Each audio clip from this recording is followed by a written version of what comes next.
But on Mount Zion will be deliverance, it will be holy, and Jacob will possess his inheritance.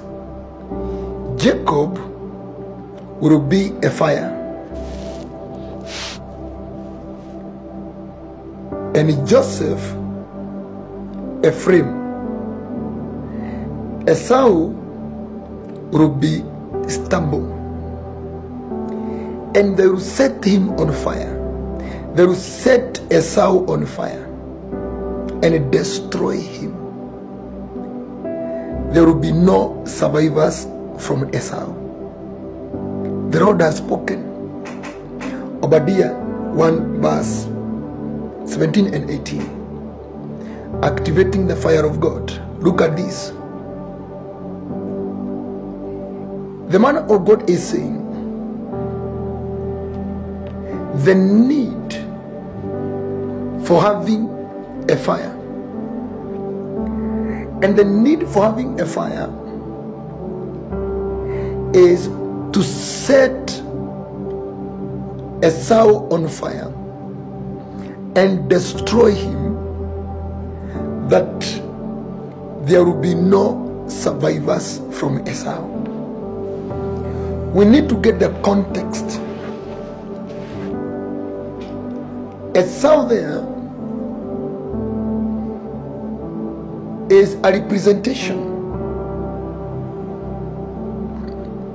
of the forces that mocks, that ridicules,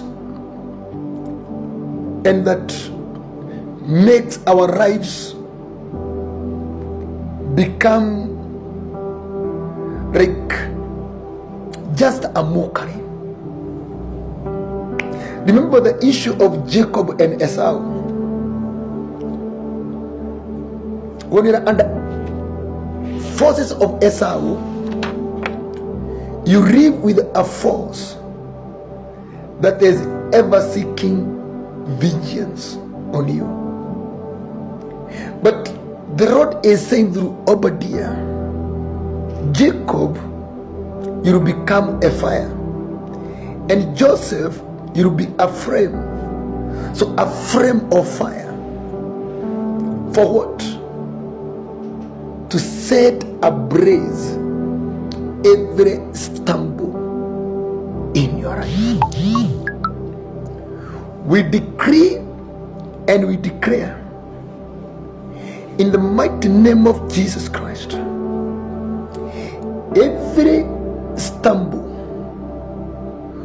forces of resistance, forces of mockery, forces of reproach, so forces of vengeance, and forces that pursues our failure, may we become flames of fire that set them ablaze, that burns them, and that destroys them, that they are no survivors. Esau can be in your life in the form of a demonic force. Esau can be in your life in the form of a satanic force. Esau can be in your life in the form of ancestral forces. Esau can take any picture in your life. A spirit that is ever seeking you, that is always after you for vengeance, for vengeance. But if you become a flame of fire, Esau to you becomes a stumble, becomes like small quick pieces of firewood that you set them ablaze and they burn up very quickly. In these times we are living in, we are under so many Esau's. We are under so many Esau's, or we are surrounded by so many Esau's, forces of criticism, forces of opposition, forces of against, forces of sabotage, that we try to become, we don't become. But if we become flames of fire, we burn them to ashes. That they are no survivors. If they are demons, we burn them to ashes. If they are witchcraft, we burn them to ashes. Whatever it may be, whether they are sorrow ties, covenants, yokes, chains, curses, covenants, whatever they are, we burn them to ashes. That they are no survivors. So meaning, flame of fire is actually the best way of doing deliverance, because if you contain a flame of fire, it burns Esau, leaving no survivors, leaving no remnant. Then that is perfect. That is perfect deliverance. So the thing that we need them to highlight is, the Lord has said Jacob will become a fire and Joseph a flame. On what basis?